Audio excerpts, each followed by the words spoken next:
Often I talk about traditional dishes on this channel, and today's video represents the quintessential traditional salad that we eat all year long in combination with a huge variety of dishes and that we can never get enough of. Got you curious? I'm talking about the humble but amazingly beautiful and delicious cabbage salad, a side dish that enriches any meal from the peasant's modest dinner to a king's feast. If you've seen any of my other videos and you decided to come back for more, then I assume that you are finding some value in them. If that's the case, please bless me with your kindness by subscribing to the channel, as it helps me grow and become better. In return, I promise to bring you higher value content each time. Thank you very much.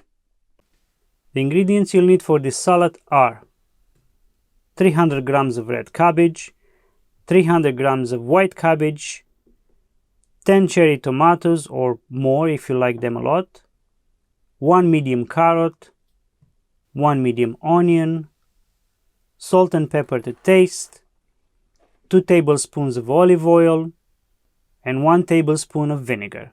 White wine or spirit vinegar would be best. Then the tools necessary for this recipe are a large bowl and spoon to mix the salad in, a grater and a peeler for the carrot, a mandolin for the cabbage, and the chopping board and a knife for the rest of the veggies.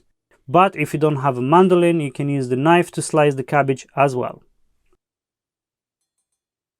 Okay, we'll start the prep by peeling the carrot.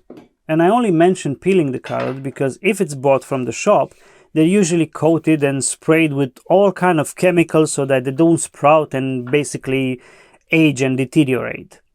This way they last for months in the shelves like carrot mummies. If you have homegrown carrots, just wash them well and keep the skin on. It's full of vitamins and beneficial elements. Moving on. After you peel it, wash it well and start grating it. And just a point here, don't get greedy and try to grate the last bit of the carrot.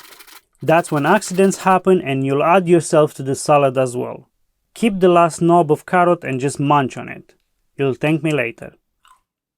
After you're done with the carrot, peel the onion, wash it well and slice it in thin slices. Grandma used to call this method little fish.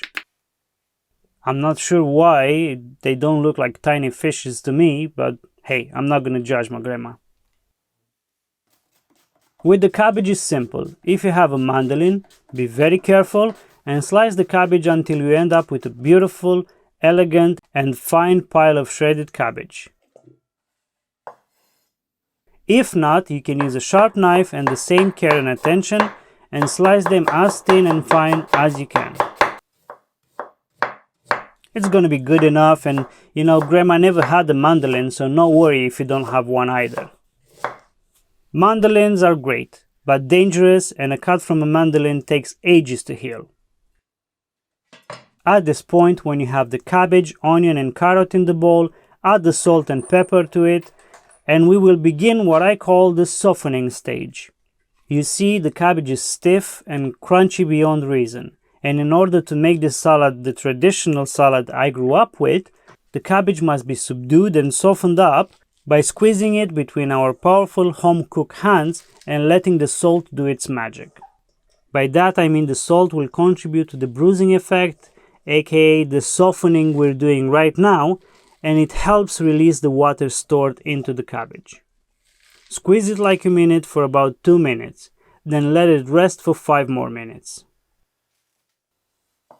While the cabbage and other ingredients rest from the rough massage we gave them, let's slice the cherry tomatoes only in half and then store them in a separate bowl. As I mentioned before, if you want to add more than just 10 cherry tomatoes, feel free to do so. And once you're done slicing them, set them aside. Next, we will dress the salad with 2 tablespoons of olive oil and 1 tablespoon of white wine or spirit vinegar. Mix well and make sure that all the ingredients are fully incorporated and coated with the olive and vinegar, and only now, at the end, we will add the cherry tomatoes. The reason for that is that we don't want the tomatoes to get bruised or squeezed too much, because they offer a nice and sweet flavor to every bite. If we added them earlier, the juice and seeds would have drained from them, and thus the sweet effect would disappear. I know I'm a bit dramatic about this, but I love this salad and I want to share with you the best possible method so you can fall in love with it as well. I enjoy this salad with a multitude of dishes, from chicken pilaf to fried pork chops and everything in between. This salad will soothe your cravings for a fresh and tangy partner to your main course.